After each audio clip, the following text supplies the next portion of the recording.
What up, peeps? It's your boy Heckin Steve. Welcome back to the channel. Today I want to talk to you about graded video games, which I personally think is one of the biggest scams in video games. I know I'm a little late to the party with this, but for those that don't know, I mean, grading a video game is just like grading like a baseball card. It's encapsulated in a container to where you can't open it or actually enjoy it, which is the whole point of video games. So basically, I'm on this website called gradedgames.com, and we're gonna just click shop all here, and first you're just gonna be hit with $1,000 for Halo 2. I mean, come on now.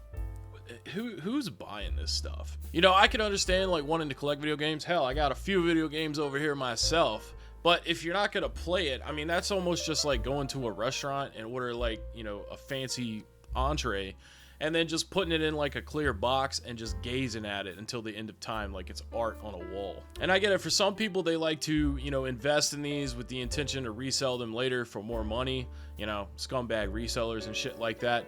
But to anyone else, this is fucking absurd and stupid. Of course, Phoenix Resale did a video on this. Hell, he even turned off the comments on that video because he was getting so much backlash, because everyone knows that this is ignorant. We ship all orders within 3 to 5 days of clear payment. All items are expertly packaged and fully insured.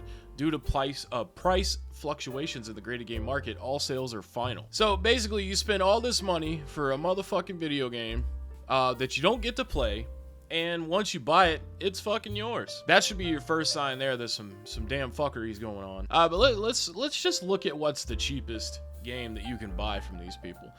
You know, this is all bullshit, okay? I know I've said that already, but now I understand, like, let's say like if you had a developer actually sign the box and then you wanted to grade that, that's different. That's a different circumstance, because then at that point it's a collector's item. You can keep games, you can collect games, and they'll hold good value without having to encapsulate them and have them fucking judged like they're a damn baseball card. But the cheapest game that you could buy on this website is $400 for Asteroids. Who ever would want to pay $400 for an Atari game? Hell, I'm pretty sure for $400 you could buy the majority of that entire game library. Honestly, at this point, if you're spending this much on a game that you're not even going to be able to play, you deserve to be hit in the head with a giant penis. But now let's look at the most expensive stuff that you could buy on this website here. Ooh, god dang, boy. $70,000. I'm gonna go ahead and tell you right now, anyone that buys that for $70,000 is the luckiest person alive. One, because they have enough money to buy something frivolous for $70,000, and they're stupid as fuck, but able to have all that money. So congratulations there. But Chief, if you're able to buy something that costs $70,000, you don't need to. You've made it. You've successfully won at life. So leave these fucking games alone.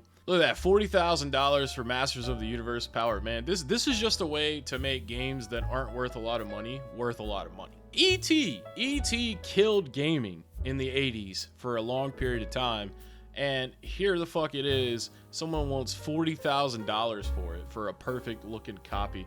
You are out of your mind. I mean, I could understand this one, you know, because it's Mario on a console that isn't Nintendo. But I mean, shit, dude, everything else, like, it's just all basic stuff. Like, hold on, let's go back to the cheap ones for a second here. I mean, look, dude, Lego Star Wars games, they made a bunch of those, okay? And then, you know, Star Wars Battlefront, just $500, man. There's just way better things that you could spend your money on.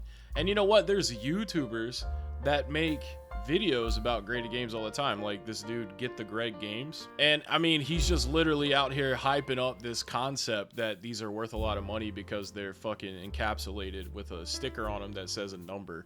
I don't know, man, it's just the dumbest shit ever. Who the fuck's paying $1,000 for Minecraft for the Xbox 360? See, I have that game right here, and you know what? I mean, oh, this magically becomes worth $1,000 when it's sealed up, and people with a fucking microscope are like, oh, gotta investigate, make sure that it's all good. Dude, that's the dumbest thing ever. It's stupid, man.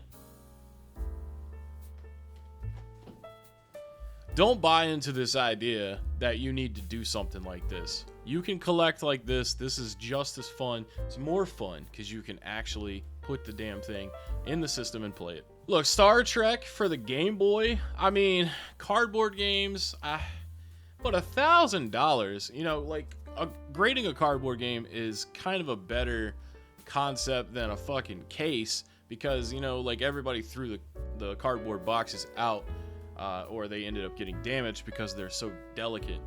But I mean, still, like $1,000, that's is stupid as hell. But yeah, I mean, like, even if you bought Persona 3 here for $500, dude, you could just buy probably almost every game for the PS2 that you would want, you know, given a few exceptions.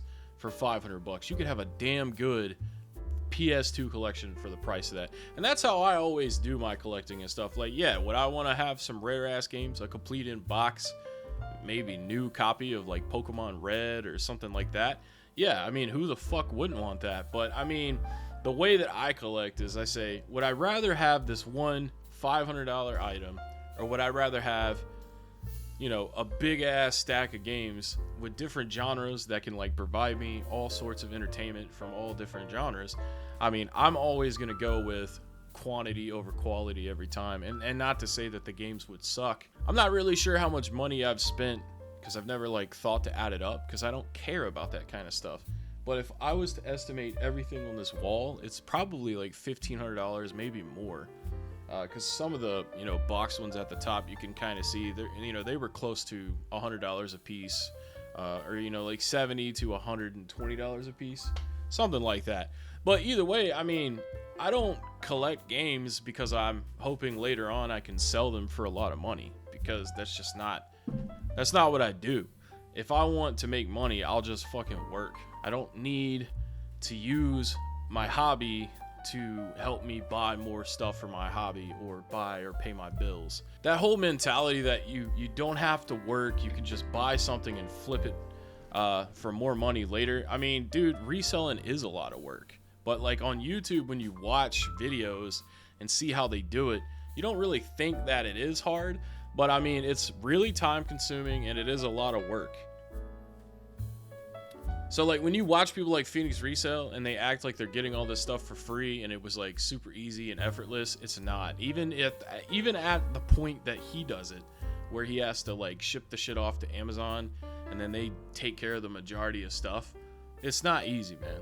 And of course, that's just getting into the effort that you have to put in to do this kind of stuff. Like as far as like grading a game, I think it costs like $50 or some crap. But yeah, this is like the most ridiculous thing I've ever seen in my life. If you're watching this right now, man, do not support this kind of stuff, because it's ridiculous. I know it's gonna be around whether or not we want it to or not, but yeah, just use your fucking brain, man. Would you rather have this game for $70,000, or would you rather have $70,000?